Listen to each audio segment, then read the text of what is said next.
All right, y'all, welcome back to another video. In this one, we're going to be going over how YouTube keeps working for you even when you're not. Here's what I mean by that. I want to focus on this watch time hour statistic. And if you don't know, this is AJ's YouTube channel, and I'm in the back office where all the numbers and data is. This watch time hour statistic is a statistic from the last 28 days. Now, we're not going to focus on subscribers. We're not going to focus on views, which are awesome. Those are great numbers. I want to specifically focus on watch time hours. Now, 202 hours divided by 28 is roughly 7 hours a day, which means for 7 hours every single day, people are searching AJ's videos and spending time watching his videos, spending time with him effectively as he educates and entertains them through his videos. Think about that. 7 hours a day. Without him doing anything, his videos are marketing and prospecting for him.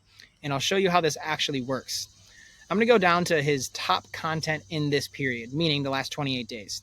So it shows you, the average duration of one viewer, how much time they're spending watching these videos, as well as the views in the last 28 days. Now, look at this first one.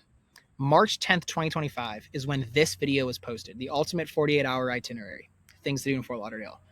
From the posting of this video, that was about 5-6 months ago. Now check it out. Let's keep walking down. March 11th, 2025, living in Fort Lauderdale explained. December 6th, 2023, most romantic restaurants in Fort Lauderdale. February 9th, 2024. So what does that mean? In the last 28 days, not when the video was posted, not the lifetime of that video, just the last 28 days, this is the viewership these videos are getting. A video that was posted in 2024, 217 views the last month. One that was posted in 2023, 271 views in the last month. And if you don't think it's a lot of views, think of it like this. YouTube is entirely based around search.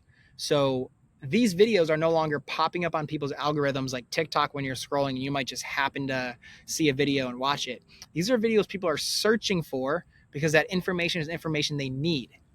271 views from a video that was posted in 2023 because we created a video around a topic that is relevant to his target market. So much so that regardless of when it was posted, it's still relevant and it's information that they want.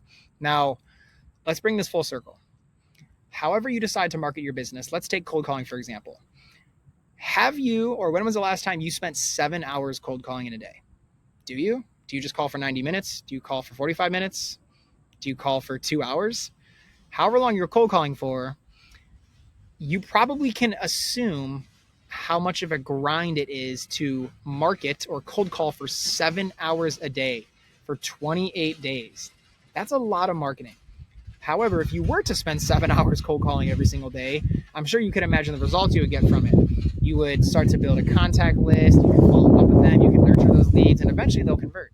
The same thing applies to these YouTube videos. These YouTube videos, what I will say is they are different in this sense. When you stop cold calling, when you stop picking up the phone and calling people, that marketing effectively stops. With YouTube videos, we don't have to post this video every single day or this video every single day for it to continue marketing for us. We created videos around stuff that his target audience is searching for. So that way, whenever they decide to search for this information, when it's time for them to jump into the market and take some action and get some information that's relevant to their decision-making process, that video is still sitting there for them to consume. And my marketing is waiting there for them. Like I said, bring this full circle.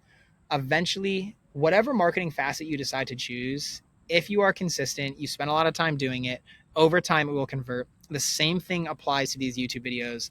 The best part is you don't have to spend every day continuing to do them. You just have to be strategic in your approach to the videos you create. So that way, when it's time for your prospects to jump into the market, your videos are sitting right there for them, positioning yourself for success. Look, guys, if you want to be more involved with video marketing in your business, if you want to grow your business a little bit differently with video at the precipice of it, AJ and I actually have a community for just that, where we provide a bunch of education and community around agents who want to build the same way. I will link that in the description. With that being said, I'm going to wrap up this video. Be sure to subscribe if you're getting any value from these types of videos, and I'll see you in the next one.